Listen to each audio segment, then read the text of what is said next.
Hey guys, my name is Matimio, and today I've finally gotten around to trying out and using the Desert Eagle from the CTE server. When I first started using this weapon, admittedly, I wasn't all that impressed. I know that a lot of Battlefielders right now are saying that this pistol is like a godsend, it's amazing, they love the way it looks, they love the way it performs, they love the Deagle. But when I started using it, I was like, okay, this is cool, I'm enjoying myself, you know, it seems decent, but I can't really see the large appeal of it. But after getting accustomed to using the weapon, and honestly just using the pistols against primary weapons, like, the way I had to test this out, I couldn't join a pistol-only server because this is on CTE and there aren't any pistol-only servers, so I had to go toe-to-toe with people that are using primaries, and so just testing it to begin with was kind of challenging. But once I started to get used to the gun, once I understood the mechanics and realized that this is a skill cannon and it requires a lot of patience and it requires a lot on you just to nail your shot, that's when I started to warm up to it. And so what makes the Deagle so impressive and why everyone loves it right now is that it hits ludicrously hard. It's going to do 56 damage per shot up close and then drop off to 37.5 damage at long range. And so as long as you're accurate and you're getting headshots in there, you're going to drop your target, no problem. Like, it hits incredibly hard. But probably the best aspect of the Desert Eagle is that it has a fairly high rounds per minute for a skill cannon. It has a RPM of 220, and while that's not crazy high, that's nothing like the, you know, the G18 pistol or like really any pistol in the game.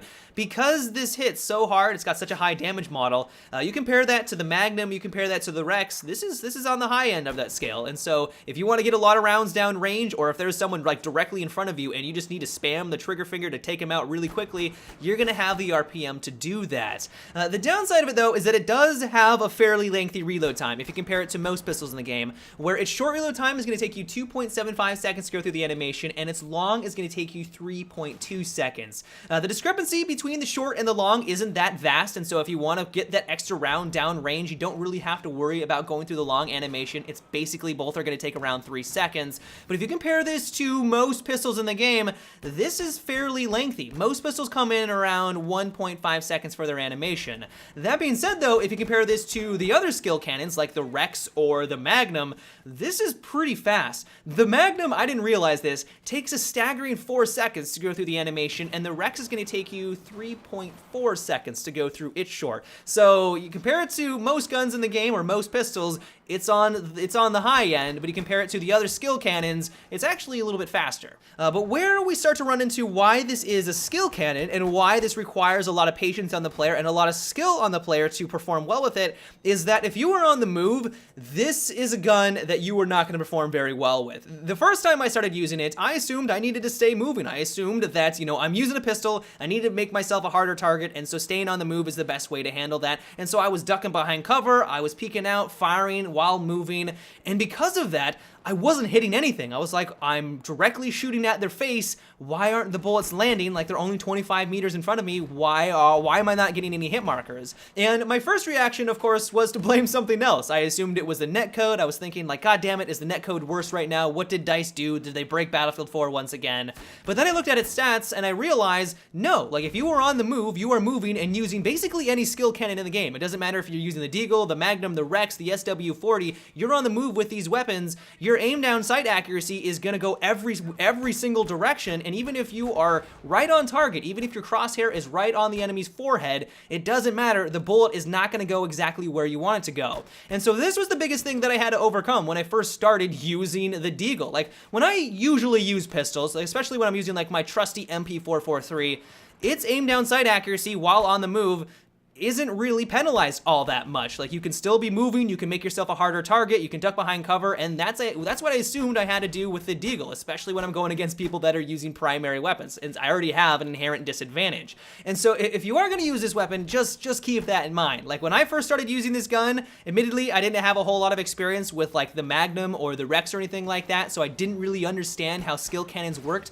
but I was moving way too often, I was aiming directly at their face, assuming that I should be getting headshots, but when I didn't, and I immediately died after it, I was pretty pissed off. Like, I was raging all over the place. It was very frustrating. I quickly learned that, you know, that's not how you're supposed to use it, but for a good couple of rounds, I was like, this is the worst gun in the game. Why can't I kill anyone? So just keep that in mind. It is something that you definitely have to work around.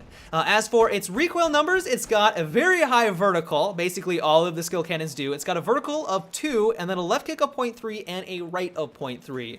A little bit more recoil than almost all of the other skill cannons in the game. Most have a vertical of the same of 2, so it's pretty much standard there, but it does have slightly higher horizontal recoil, so it's got a little bit more wiggle on the left and the right. But one of the biggest drawbacks of it, and it's very similar to the SW40, is that if you try to take advantage of that higher rounds per minute and you try to get more bullets downrange, its accuracy starts to diminish. It's going to have more bullet spread, and so if you're trying to take out someone who's maybe around 40 meters away, which is definitely possible with one of these weapons, as long as you're patient, but as soon as you start to rattle off rounds down range, not only you're not going to be able to see your enemy because of the high amount of vertical recoil, but the bullet spread as well is going to make it very difficult for any of those bullets to land where you want them to go.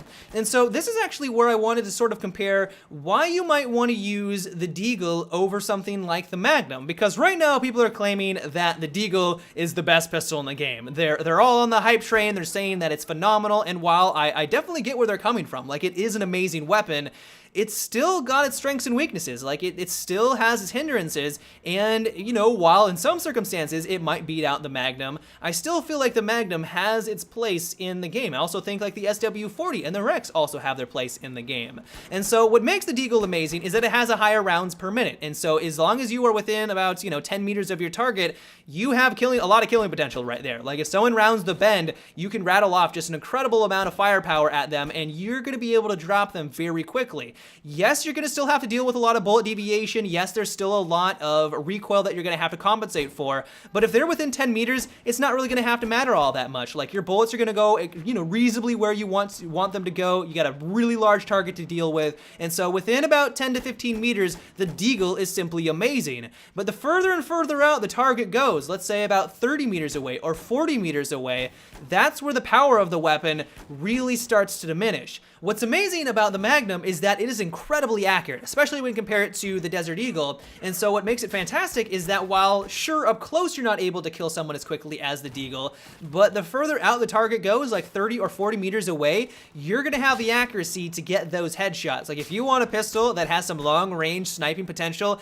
the Magnum far and exceeds anything that the Deagle can perform. Like, you can still do well at sniping people with the Deagle, don't get me wrong, I did it on numerous occasions, but it still does not have the accuracy compared to the Magnum. And so, in my opinion, while I love the Deagle, I think it is incredibly fun to use. It requires a lot of skill on you, but as long as you're able to master it and as long as you understand the mechanics, you are going to do phenomenally well within close to medium range. But if you're looking for a weapon that's better at long range, I don't know why exactly you would want a pistol to snipe people at a distance, but if that is something that you're looking for, while you can still do it with the Deagle, there's still other pistols out there like the Magnum that are going to outperform it. But I'd like to know what you guys think of the Desert Eagle. Do you think it needs a nerf? Do you think it's in a sweet spot right now? I know that some people are claiming that maybe it should have a little bit more recoil. Some people are also saying that maybe they should increase its reload speed. So let me know what you think down below. But yeah, guys, that's about it for today's video. I hope you enjoyed. And so until tomorrow, have a good one and take it easy.